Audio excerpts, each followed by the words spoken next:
This is KCTV English News. I'm Nick Brontes. The Ministry of Justice has finalized the list of people being considered for special pardons as part of March 1st Independence Movement Day commemorations, and the list includes opponents to the Gangjeong Naval Base. The ministry's Special Pardon Review Committee finished deliberations with a list of some 4,000 candidates. The committee says it cannot reveal their names. The president has the final say on the pardons, which will be made after a Tuesday cabinet meeting. Local apartment prices looked like they were on a downward trajectory 2 weeks ago, but they have begun climbing again, albeit slightly.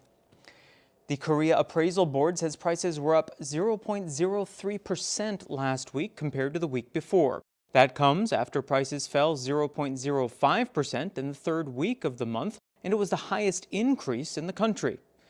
The fall in long-term jeonse lease prices was even more steep over the same week, however. They were down 0.09%. Gasoline prices in Jeju have again fallen. According to the Korea National Oil Corporation's OPINET, the average price of a liter of gas in Jeju on February 25th was 1,359 won. That's 3 won lower than on Friday. Prices in Jeju have been falling since February 7th. The Korea National Oil Corporation projects that gas prices in Korea will remain relatively steady after they level out from the ongoing drop because international oil prices recently began climbing. The amount of local farmland dedicated to white radishes has increased by more than tenfold since the year 2000. According to a recent report by the Provincial Council's Policy Research Division, the cultivation area for white radishes grew from 604 hectares in 2000 to 6,275 hectares in 2017. Jeju now grows 26% of the Korean crop. White radishes also account for 26% of the money earned by local farmers through vegetable sales. Next is garlic at 17%, cabbage at 12%, and carrots at 10%. The city of Seogwipo is planning to build what it's calling an innovation complex within the Jeju Innovation City. The city has decided to purchase the 11,000 square meter plot of land in the Inno City that is designated for cultural facilities. It is now accepting bids for the architectural design for the project. Officials say they want the initial and working designs, as well as construction approval for the project, completed by the end of the year. Work would then begin next year, with construction slated for completion by the end of 2021.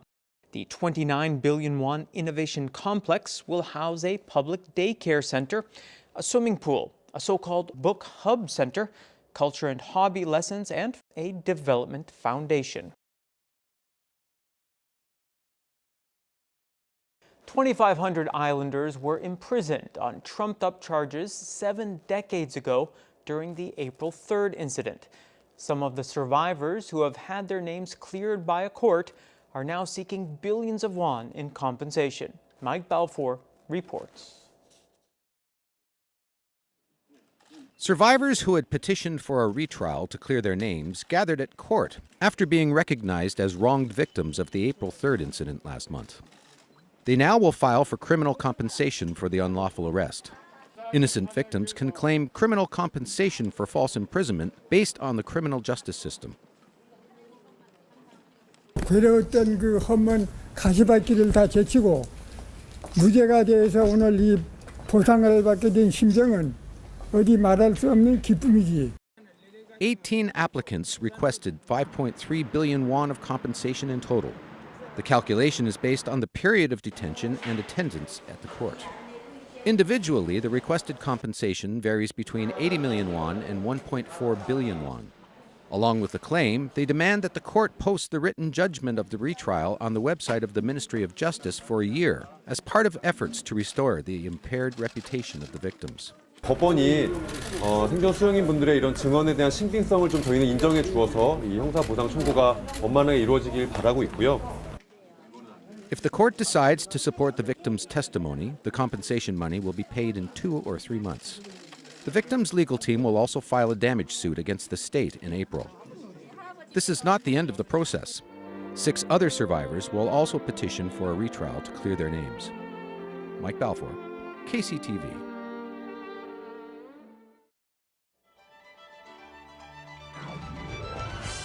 Caffeine lovers won't want to miss the Jeju Cafe Star, an event that includes all things coffee and coffee related.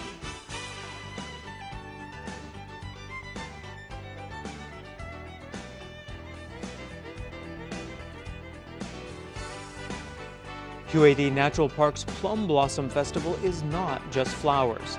Visitors can enjoy traditional games, animal performances, and other attractions.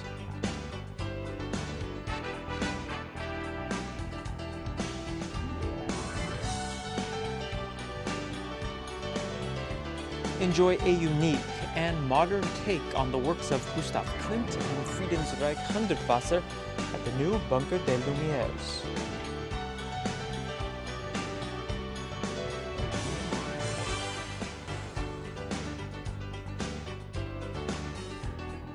Brighten up your nights at the Jeju Light Art Flash, which is running through March 15th.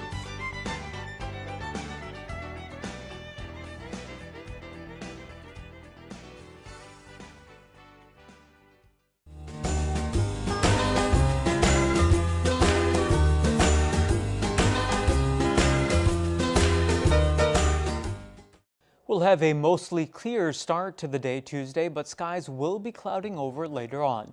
For the details, here's your forecast. The low in Jeju City will be 5, in the afternoon high 12 degrees.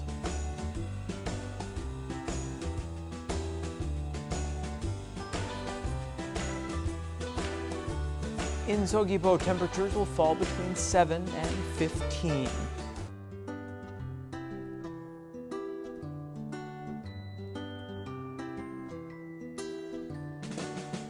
In Seongsan, the low before lunch will be 4 and the high later on 13 degrees.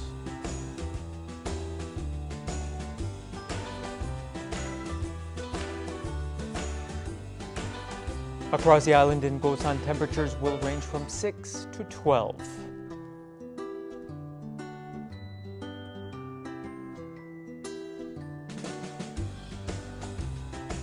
And the morning low up on the mountain at Songpanak will be 0, and the afternoon high 9 degrees.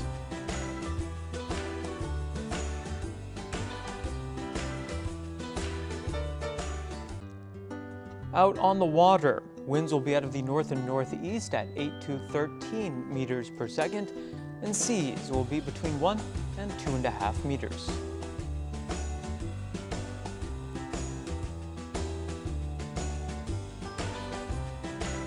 And here's a look at the extended forecast.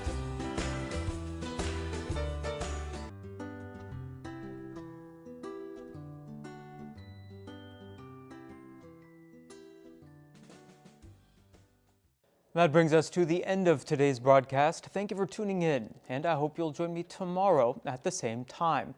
We're now on YouTube. Find us by searching for KCTV E-News Jeju. 시청자 여러분, 감사합니다.